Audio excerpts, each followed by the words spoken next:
Assalamualaikum everyone, welcome back to my channel. My name is Shagufta Shahbaz Ahmed. Please subscribe my channel और bell icon को ज़रूर press करिए ताकि नई आने वाली वीडियो का नोटिफिकेशन आपको फ़ौरन मिल सके। जैसे डोर नॉक हुआ तो वालिद साहब ने बेटे से कहा कि कोई मेरा पूछे तो कहना मैं घर पर नहीं हूँ। बेटा बाहर गया और कहा कि अब्बू कहते हैं कोई मेरा पूछे तो कहना मैं घर पर नहीं हूँ। तो ये होती है डायरेक्ट स्पीच, डायरेक्ट रिपोर्टिंग। इसमें रिपोर्ट करते हुए अल्फाज का कोई रद्दोबदल नहीं होता। इस तरीके में बोलने वाले या कहने या पूछने वाले के अल्फाज मिनो अन दोहराए जाते हैं और उनमें कोई भी तब्दीली नहीं की जाती। अस्सलाम वालेकुम। टीचर्स और स्टूडेंट्स को डायरेक्ट एंड इनडायरेक्ट नरेशन के टॉपिक को समझना और समझाना बहुत मुश्किल और बोरिंग लगता है। तो आज की वीडियो इसी प्रॉब्लम के सॉल्यूशन का पार्ट 1 है। आई गारंटी यू कि ये वीडियो देखने के बाद ये टॉपिक आपके लिए बहुत आसान हो जाएगा। इस वीडियो में हम सीखेंगे कि डायरेक्ट एंड इनडायरेक्ट नरेशन है क्या, इसके सेंटेंसेस को आप कैसे पहचान सकते हैं और कैसे आप बहुत आसानी से रिपोर्टिंग स्पीच और रिपोर्टिंग वर्ब को इनडायरेक्ट स्पीच में चेंज कर सकते हैं। तो सबसे पहले जानते हैं कि नरेशन है क्या, किसे कहते हैं।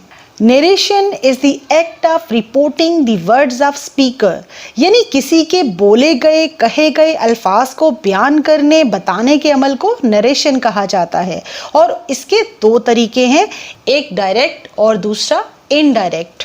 तो पहले बात करते हैं डायरेक्ट नरेशन की। इस तरीके में बोलने वाले या कहने या पूछने वाले के अल्फाज मिनो अन दोहराए जाते हैं और उनमें कोई भी तब्दीली नहीं की जाती। The actual words of the speaker are quoted as it is. जैसे डोर नॉक हुआ तो वालिद साहब ने बेटे से कहा कि कोई मेरा पूछे तो कहना मैं घर पर नहीं हूँ।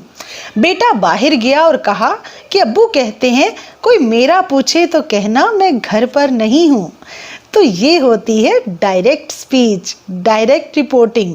इसमें रिपोर्ट करते हुए अल्फाज का कोई रद्दोबदल नहीं होता और वो ऐसे ही दोहरा दिए जाते हैं जैसे वो बोलने वाले या कहने वाले के मुंह से अदा होते हैं। और रिटन एक्सप्रेशन में यानी लिखते हुए बोले जाने वाले अल्फाज को इन्वर्टेड कामास में एनक्लोज करके लिखा जाता है। जैसे शी सेड टू मी, उसने मुझे कहा आई एम इल, तो उसने मुझे ये कहा कि मैं बीमार हूँ, यानी आई एम इल ये उसके अल्फाज हैं। तो इनको हमने इन्वर्टेड कॉमर्स के अंदर एनक्लोज करके लिखा है क्योंकि ये बिल्कुल हूबहू वही अल्फाज हैं जो उसके मुंह से अदा हुए हैं। इनमें कोई भी रद्दोबदल, कोई भी चेंज नहीं किया गया, इसलिए इनको इन्वर्टेड कामास के अंदर एनक्लोज किया गया है।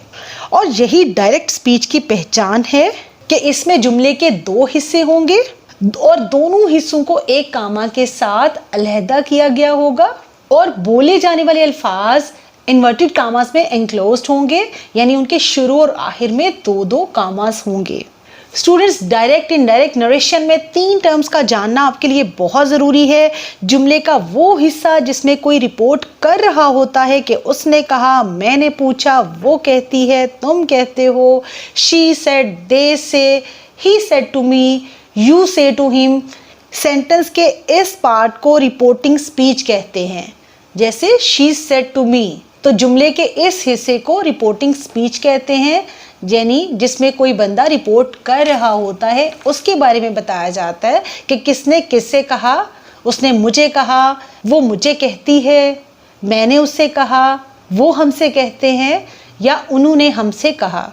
और रिपोर्टिंग स्पीच अमूमन जुमले के शुरू में आती है और इसमें आने वाला वर्ब रिपोर्टिंग वर्ब कहलाता है, जो कि ज़्यादातर से टू, सेज टू, सेड या सेड टू होते हैं।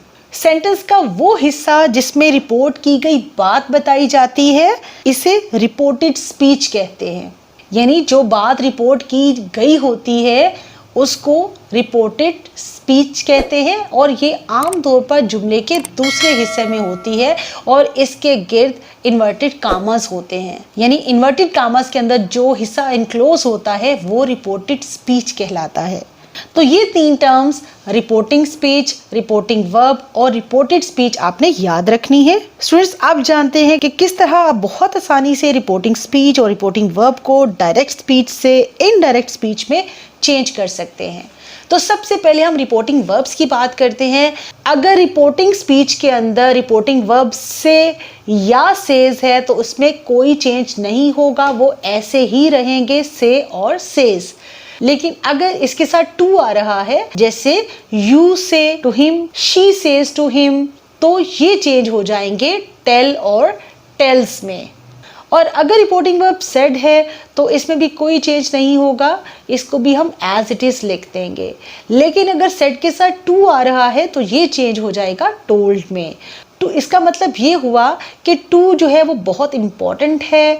अगर टू जो है वो रिपोर्टिंग वर्ब के साथ आ जाएगा तो वो चेंज हो जाएगा टेल, टेल्स या टोल्ड में। तो स्टूडेंट्स, अब आप रिपोर्टेड स्पीच को फिलहाल आप साइड पे रखें, इसको हम पार्ट 2 में डिस्कस करेंगे।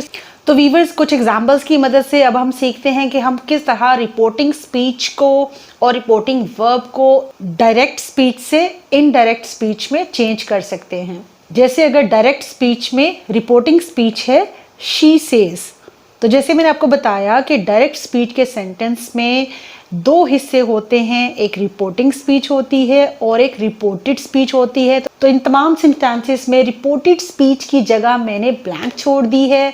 हम सिर्फ और सिर्फ रिपोर्टिंग स्पीच की बात करेंगे, जो कि आमतौर पर जुमले के शुरू में ही आती है, जैसे शी सेज और उसके बाद कॉमा है, फिर इन्वर्टेड कामास के अंदर रिपोर्टेड स्पीच होगी यहाँ पे। तो जैसे मैंने आपको यहाँ पे बताया कि अगर रिपोर्टिंग वर्ब से या सेज हैं तो इनमें कोई चेंज नहीं होगा, ये एज इट इज आएंगे। तो हमने यहाँ पे शी सेज ऐसे ही लिख दिया और उसके बाद हमने हटाना है कॉमास को, और कॉमास को हटाने के लिए हम लगाते हैं दैट, यानी हमने कॉमास रिमूव कर देने हैं, उनकी जगह पे दैट लगाना है। तो इस तरह से हमारी रिपोर्टिंग स्पीच डायरेक्ट से इनडायरेक्ट में चेंज होके हो जाएगी she says that. Next example है दे से। इसमें भी जुमले के दो हिस्से होंगे, इसमें भी मैंने रिपोर्टेड स्पीच को ब्लैंक छोड़ दिया है। तो दे से, इस सेंटेंस में भी रिपोर्टिंग वर्ब में कोई चेंज नहीं होगा, यानी दे से एज इट इज लिखा जाएगा और कॉमर्स खत्म करके हमने दैट लगाना है। तो इस तरह से हमने रिपोर्टिंग स्पीच को बहुत आसानी से डायरेक्ट से इनडायरेक्ट फॉर्म में चेंज कर लिया। नेक्स्ट एग्जांपल है ही सेज टू हर। अब आ जाता है यहाँ पे सेज के बाद टू, और मैंने आपको बताया था कि टू बहुत इंपॉर्टेंट है। जब ये आएगा तो आपका रिपोर्टिंग वर्ब से या से टेल या टेल्स में और सेड टू से टोल्ड में चेंज हो जाएगा। तो जैसे यहाँ पे है ही सेज टू हर, तो यहाँ पे सेज टू चेंज हो जाएगा टेल्स में, ही टेल्स हर, और फिर हम इन्वर्टेड कामास खत्म करने के लिए दैट लगाएंगे। और इस तरह से हमने रिपोर्टिंग स्पीच को डायरेक्ट से इनडायरेक्ट फॉर्म में चेंज कर लिया बहुत आसानी से। नेक्स्ट एग्जाम्पल है यू से टू हिम। अब यहाँ पे भी रिपोर्टिंग वर्ब से के साथ टू आ रहा है, तो हमने इसको चेंज करना है टेल में, क्योंकि यहाँ पे रिपोर्टिंग वर्ब के साथ एस नहीं लगा हुआ, तो हमने यहाँ पे भी रिपोर्टिंग वर्ब के साथ एस नहीं लगाना। तो you say to him, you tell him that, that हमने लगाया कॉमास को खत्म करके, यानी कॉमास को खत्म करने के लिए हम दैट लगाते हैं। नेक्स्ट एग्जाम्पल है वी सेड टू देम। अब यहाँ पे भी रिपोर्टिंग वर्ब के साथ टू आ गया, तो हमने इसको चेंज करना है टोल्ड में। तो वी टोल्ड देम दैट। एक चीज स्टूडेंट्स आपने याद रखनी है, ये गलती आपने नहीं करनी, आपने टोल्ड या टेल के साथ टू नहीं लगाना, यानी यू टेल टू हिम या वी टोल्ड टू देम, ये आपने नहीं लगाना। आपने सिंपली सेड टू या से टू को टेल या टोल्ड में चेंज करना है। और अगर यहाँ पे टू नहीं है, सिंपली रिपोर्टिंग स्पीच में आ रहा है वी सेड, तो यानी इसका ऑब्जेक्ट नहीं है, ऑब्जेक्टिव प्रोनाउन नहीं है, तो आपने इसमें कोई चेंज नहीं करना। रिपोर्टिंग स्पीच में वी सेड दैट आ जाएगा। एक और चीज स्टूडेंट्स आपने इन तमाम सेंटेंसेस में देखनी है कि जहां पे ऑब्जेक्ट आ रहा है, यानी ऑब्जेक्टिव प्रोनाउन आ रहा है, वहां पे चेंज हो रहा है। यानी शी जो है यहाँ पे सब्जेक्टिव प्रोनाउन है, लेकिन ऑब्जेक्टिव प्रोनाउन ऑब्जेक्ट यहाँ पे नहीं है कि वो अगर कहती है तो वो किससे कहती है, यानी उसने बात की है तो किससे कही है, ये यहाँ पे नहीं बताया गया कि इसका ऑब्जेक्टिव प्रोनाउन कौन है, यानी ऑब्जेक्ट कौन है यहाँ पे। इसी तरह से दे से, तो यहाँ पे भी ऑब्जेक्ट नहीं है। अब अगर इस एग्जांपल को देखें ही सेज टू हर, तो यहाँ पे ऑब्जेक्टिव प्रोनाउन मौजूद है, यानी ये बताया गया है कि उसने किससे कहा। एक मेल की बात हो रही है, ही जो हम मेल के लिए यूज करते हैं, और हर फीमेल के लिए कि वो उससे कहता है। He tells her that. इसी तरह से यू से टू हिम, यहाँ पे भी ऑब्जेक्टिव प्रोनाउन मौजूद है। वी सेड टू देम, यहाँ पे भी ऑब्जेक्टिव प्रोनाउन मौजूद है। तो एक और चीज़ यहाँ पे आपको वाज़ेह होगी कि जहाँ पे ऑब्जेक्टिव प्रोनाउन होगा रिपोर्टिंग स्पीच के अंदर, अगर आपके सब्जेक्टिव प्रोनाउन के साथ या फिर नाउन के साथ ऑब्जेक्टिव प्रोनाउन मौजूद है या फिर नाउन मौजूद है, तो तब आपके रिपोर्टिंग वर्ब में चेंज आएगा। तो एक तो इसकी निशानी ये है कि आपने सिर्फ टू पे ध्यान रखना है कि अगर टू आ रहा है तो इसका मतलब है कि रिपोर्टिंग वर्ब में चेंज होगा, अगर टू नहीं आ रहा तो उसको आप एज इट इज लिखते हैं। और दूसरी बात ये कि आप ये भी देख सकते हैं कि अगर आपका ऑब्जेक्टिव प्रोनाउन मौजूद है तो रिपोर्टिंग वर्ब में भी चेंज आएगा। तो स्टूडेंट्स, आज की वीडियो में हमने सीखा कि डायरेक्ट और इनडायरेक्ट नरेशन क्या होती है, रिपोर्टिंग स्पीच और रिपोर्टेड स्पीच में क्या फ़र्क है, रिपोर्टिंग वर्ब कहाँ पे आता है, और रिपोर्टिंग वर्ब्स को अगर हमने डायरेक्ट से इनडायरेक्ट में चेंज करना हो तो हम किस तरह से बहुत आसानी से चेंज कर सकते हैं। और उसके बाद फिर आपने प्रैक्टिस की कि किस तरह से आप रिपोर्टिंग स्पीच को बहुत आसानी से बगैर किसी गलती के डायरेक्ट स्पीच से इनडायरेक्ट स्पीच में चेंज कर सकते हैं। तो स्टूडेंट्स, रिपोर्टेड स्पीच को हमने किस तरह से डायरेक्ट से इनडायरेक्ट में चेंज करना है और उसमें जो प्रोनाउंस हैं वो हम किस तरह से चेंज करेंगे, ये हम डिस्कस करेंगे डायरेक्ट इनडायरेक्ट नरेशन के पार्ट 2 में इंशाल्लाह। Thanks for watching this video. Viewers, I am sure ये वीडियो इंग्लिश लैंग्वेज लर्निंग में आपकी बहुत हेल्प करेगी। इंग्लिश ग्रामर या पार्ट्स ऑफ स्पीच से रिलेटेड अगर आप कोई क्वेश्चन करना चाहते हो तो please ask me in comments. Please like, share and subscribe my channel. See you again in next video. Bye.